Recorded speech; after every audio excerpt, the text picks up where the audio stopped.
എല്ലാവർക്കും സിന്ധുസ് ഫുഡ് സ്പെഷ്യസിലേക്ക് സ്വാഗതം. ഇന്ന് നമ്മൾ ഉണ്ടാക്കിയിരിക്കുന്നത് ഇറ്റാലിയൻ ഡെസേർട്ടായിട്ടുള്ള തിരാമിസു ആണ്. ഇതിപ്പോൾ സ്പെഷ്യൽ ഒക്കേഷനിലൊക്കെ ഉണ്ടാക്കാൻ പറ്റിയിട്ടുള്ള നല്ലൊരു ഡെസേർട്ടാണ്. ഞാനിതിപ്പോൾ ന്യൂ ഇയർ സ്പെഷ്യലായിട്ടാണ് തയ്യാറാക്കിയിരിക്കുന്നത്. അപ്പോൾ വളരെ പെട്ടെന്ന് തയ്യാറാക്കാൻ പറ്റുന്ന നല്ലൊരു ഡെസേർട്ടാണ് തിരാമിസു. ഇതിൽ നമ്മൾ ചേർത്തിരിക്കുന്ന ചീസ് എന്ന് പറയുന്നത് മാസ്കർപോണെ ചീസാണ്. അപ്പോൾ ഇത് നിങ്ങൾക്ക് സൂപ്പർ മാർക്കറ്റിൽ കിട്ടുന്നതാണ്, അതല്ലെങ്കിൽ ഓൺലൈനായിട്ട് വരുത്താവുന്നതാണ്. എനിക്കിതിപ്പോൾ നെസ്റ്റോ എന്നാണ് കിട്ടിയത്. അതുപോലെ തന്നെ ലേഡി ഫിംഗർ ബിസ്ക്കറ്റ് നമുക്ക് സൂപ്പർ മാർക്കറ്റിൽ നിന്ന് ലഭിക്കുന്നതാണ്, അതും ഇതിൽ ചേർക്കേണ്ടതാണ്. എങ്കിൽ മാത്രമാണ് ആ പെർഫെക്റ്റ് ആയിട്ടുള്ള ഒരു തിരാമിസ് നമുക്ക് ലഭിക്കുകയുള്ളൂ. അത് നമുക്കതൊന്ന് കട്ട് ചെയ്ത് നോക്കാം.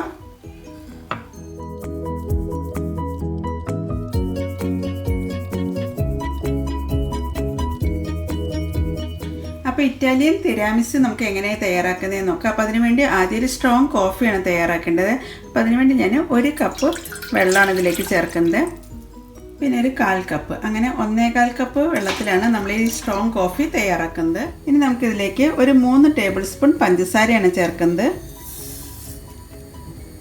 അതിനത് വെള്ളമൊക്കെ നന്നായി തിളയ്ക്കാൻ തുടങ്ങിയിട്ടുണ്ട്. ഈ സമയത്ത് ഞാനിവിടെ ഇപ്പോൾ നെസ്കഫേയാണ് യൂസ് ചെയ്യുന്നത്. അപ്പോൾ നിങ്ങളുടെ കയ്യിൽ എക്സ്പ്രസ്സോ ഉണ്ടെങ്കിൽ അത് യൂസ് ചെയ്താലും മതി. അതിനത് തിളച്ച വെള്ളത്തിലേക്ക് ഞാൻ 2 ടേബിൾ സ്പൂൺ ഇൻസ്റ്റൻറ്റ് കോഫിയാണ് ചേർക്കുന്നത്. 1 ടേബിൾ സ്പൂൺ, 2 ടേബിൾ സ്പൂൺ. എന്നിട്ട് നന്നായി ഒന്ന് മിക്സ് ചെയ്തെടുക്കാം. അങ്ങനെ നമ്മുടെ സ്ട്രോങ് കോഫിയൊക്കെ തയ്യാറായി കഴിഞ്ഞിട്ടുണ്ട്. ഇനി നമുക്കത് തണുക്കാനായിട്ട് മാറ്റി വയ്ക്കാം.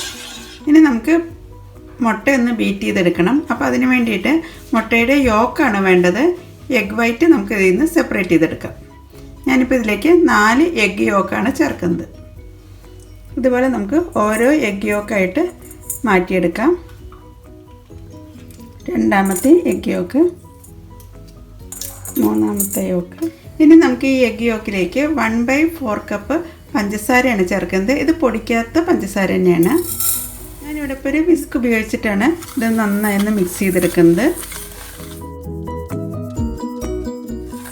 പഞ്ചസാരയും മുട്ടയും കൂടി നന്നായി ഒന്ന് അലിഞ്ഞ് ചേരുന്നവരെയാണ് ഇളക്കിയെടുക്കേണ്ടത്. ഇത് പഞ്ചസാരയ്ക്ക് ഒരുവിധം മെൽറ്റായി വന്നിട്ടുണ്ട്. ഇനി നമുക്കിതിലേക്ക് 1 നുള്ളു ഉപ്പാണ് ചേർക്കേണ്ടത്. എന്നിട്ട് നന്നായി ഒന്ന് മിക്സ് ചെയ്തെടുക്കാം. പിന്നെ മുട്ടയുടെ റോ സ്മെല്ല് മാറാൻ വേണ്ടി നമുക്കിതിലേക്ക് വാനില എസെൻസ് ആണ് ചേർക്കേണ്ടത്. 1 ടീസ്പൂൺ വാനില എസെൻസ് ആണ് നമുക്കിതിലേക്ക് ചേർക്കേണ്ടത്. എന്നിട്ട് നന്നായി ഒന്ന് മിക്സ് ചെയ്തെടുക്കാം. ഞാനൊരു സോസ് പാനിൽ 1 കപ്പ് വെള്ളം വെച്ചിട്ടുണ്ട്. ഇത് നന്നായി ഒന്ന് തിളയ്ക്കാൻ തുടങ്ങിയിട്ടുണ്ട്.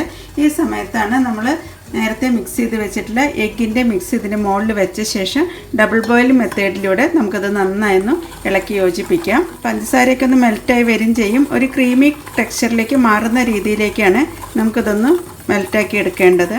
ഒരു 5 തൊട്ടിട്ട് 8 മിനിറ്റ് വരെ നമുക്കൊന്ന് ഇളക്കി യോജിപ്പിക്കാം. സ്ലോ ഫ്ലെയിമിൽ വെച്ചിട്ടാണ് ഇത് ഇളക്കി യോജിപ്പിക്കേണ്ടത്. പാത്രം ഒരിക്കലും ആ ചൂടുവെള്ളത്തിൽ മുട്ടാൻ പാടില്ല. ഡബിൾ ബോയിൽ മെത്തേഡിലൂടെ വേണം ഇത് നമുക്കൊന്ന് ചൂടാക്കിയെടുക്കാൻ. ഈ ഒരു പരുവത്തിലാവുന്നവരെ ആയി കിട്ടിയാൽ മതി.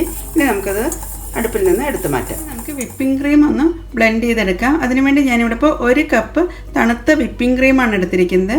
എന്നിട്ട് നന്നായി ഒന്ന് ബ്ലെൻഡ് ചെയ്തെടുക്കാം.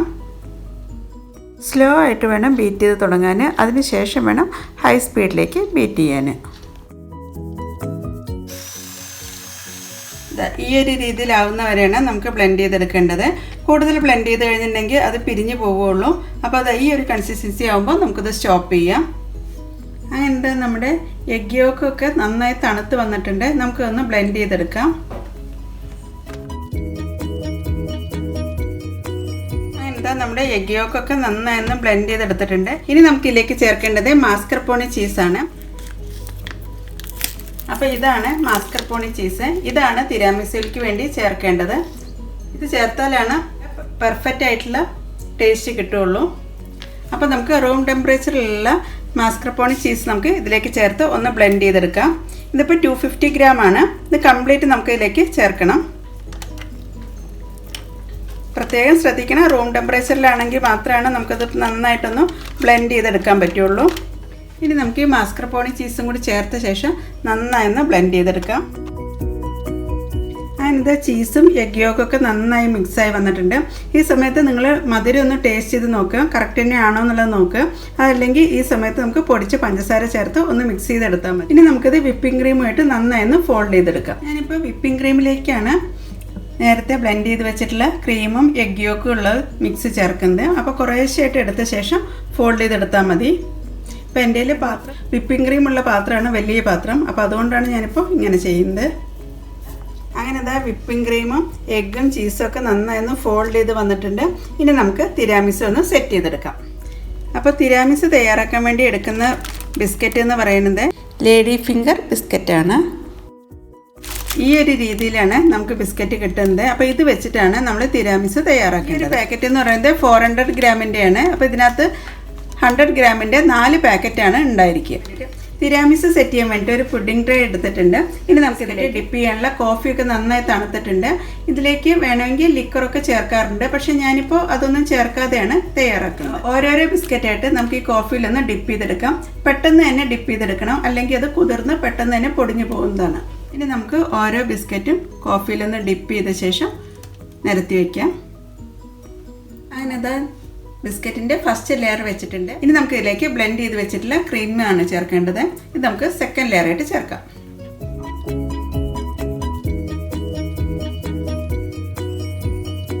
നമുക്കതൊന്ന് എല്ലാ ഭാഗത്തേക്കും ഒന്ന് ലെവൽ ചെയ്തെടുക്കാം.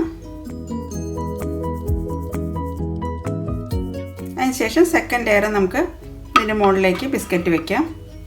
ഇത് സെക്കൻഡ് ലെയറും ബിസ്ക്കറ്റൊക്കെ വെച്ച് കഴിഞ്ഞിട്ടുണ്ട്. ഇനി നമുക്കിതിലേക്ക് ബാക്കി ക്രീമും കൂടി ചേർക്കാം.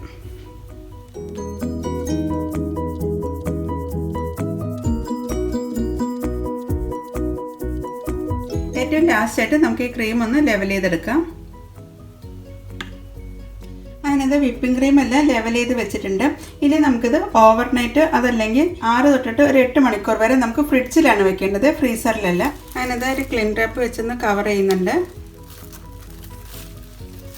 ഇനി നമുക്ക് 6 തൊട്ടിട്ട് 8 മണിക്കൂർ കഴിഞ്ഞ ശേഷം ഒന്ന് തുറന്ന് നോക്കാം. ഞാനിവിടെ ഇപ്പോൾ ഓവർനൈറ്റാണ് വെക്കുന്നത്. അതിനകത്ത് നമ്മൾ ഫ്രിഡ്ജിൽ നിന്ന് തിരാമിസ് എടുത്തിട്ടുണ്ട്. ഇനി നമുക്ക് ഇതിൻ്റെ മുകളിലാണ് കൊക്കോ പൗഡർ സ്പ്രെഡ് ചെയ്യേണ്ടത്. നല്ല പെർഫെക്റ്റ് ആയിട്ട് തന്നെ കിട്ടിയിട്ടുണ്ട്. നമുക്കിതിൻ്റെ മുകളിലേക്ക് അൺസ്വീറ്റൻഡ് കൊക്കോ പൗഡറാണ് ചേർക്കുന്നത്. ഇത് നമുക്ക് ഒരു അരിപ്പയിലൂടെ അരിച്ച് ചേർത്താൽ മതി.